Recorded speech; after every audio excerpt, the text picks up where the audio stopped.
Bonjour à toutes et à tous, bienvenue sur Grand Littoral TV, merci de nous rejoindre dans cette nouvelle édition d'information du littoral et on commence cette nouvelle édition avec vos prévisions météo.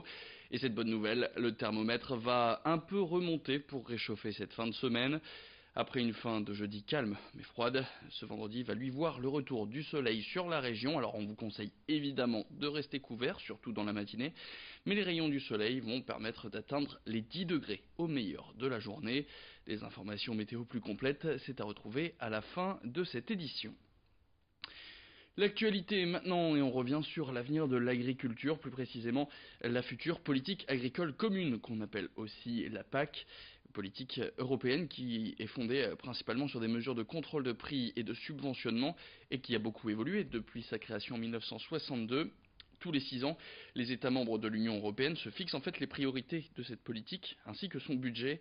Et cette semaine, la vice-présidente des Hauts-de-France, Marie-Sophie Lenne, a participé à une grande réunion cette semaine pour échanger sur les enjeux et les perspectives de la PAC prévues entre 2021 et 2027. Cette politique va donc devoir garantir le développement, la modernisation et l'innovation au sein de l'agriculture de la région, mais aussi pérenniser les revenus des agriculteurs, le tout en gardant des prix de vente raisonnables. Margot Sailly a assisté pour nous à cette réunion.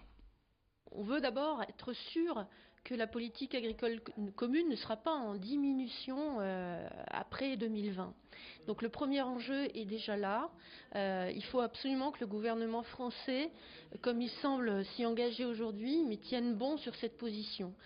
Parce qu'on est aujourd'hui très demandeur de fonds pour moderniser notre économie agricole et on est encore en pleine mutation. Les exploitations agricoles ont besoin à la fois du premier pilier pour vivre, mais aussi d'un second pilier dont la région est responsable et qui sert aux investissements productifs pour moderniser l'agriculture.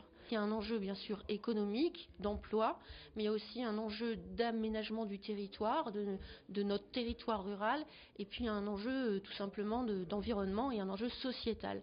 Donc le premier enjeu, il est très général, mais il est bel et bien là. Direction Calais maintenant dans cette édition, la ville portuaire pourrait bien voir elle aussi ses bus devenir gratuits. Quelques mois après Dunkerque et en pleine crise des Gilets jaunes, la maire Natacha Bouchard a annoncé que la réflexion était en cours du côté de l'agglomération calaisienne pour l'horizon 2020. Les bus gratuits seraient donc financés par l'augmentation de la taxe sur les transports payés par les entreprises. D'après la page Facebook de la maire de Calais, la réflexion est entamée depuis longtemps, mais la mobilisation citoyenne l'a convaincue d'annoncer cette réflexion en cours en ce moment. Mais que pensent finalement les Calaisiens de cette possible gratuité d'ici à 2 ans? Marine Kijek est allée leur poser la question. Si c'est gratuit, c'est quand même intéressant. On refuse pas les gratuités.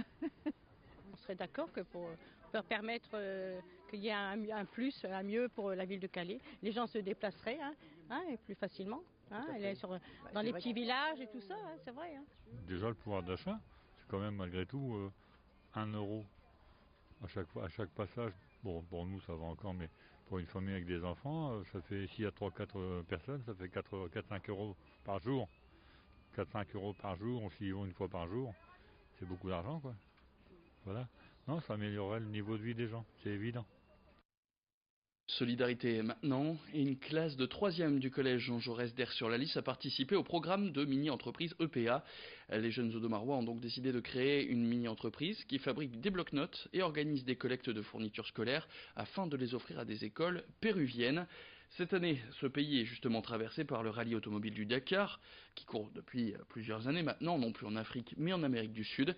Et pour pouvoir envoyer leurs dons, eh bien, ces élèves ont contacté Axel Dutitre, le gérant de Dragon Distribution, et pilote sur ce rallye depuis maintenant 3 ans. Ce pilote nordiste sera donc en charge de transmettre ses fournitures collectées à l'association Mano à Mano, qui est déjà présente sur place au Pérou. Plus d'informations sur cette opération solidaire au micro de Corentin Escaillé. Ça m'a fait plaisir de pouvoir aider des jeunes, je dirais, qui étaient vraiment motivés, où j'ai vraiment senti une vraie motivation dans le but pas commercial, mais dans le but des sociétés, de gérer une société. Ils ont leur directeur de communication, leur directeur marketing, le directeur général, ainsi de suite. Donc ça m'a fait rire, enfin, ça m'a fait sourire au début en disant c'est vrai que c'est vachement organisé pour des élèves de 3e. Et après je me suis vite rendu compte qu'ils étaient vraiment organisés comme une vraie société. Donc je me suis pris au jeu et puis au fur et à mesure du temps, je veux dire, eux ils ont collecté de plus en plus de biens, leur projet a bien fonctionné. Et puis donc aider des jeunes futurs chefs d'entreprise et puis nous aller au Pérou d'une association et emmener le matériel là-bas, tout coordonné bien, quoi. Et puis on termine cette édition avec cette petite révolution dans le monde du cirque. De plus en plus de communes en France et dans la région interdisent des numéros avec des animaux.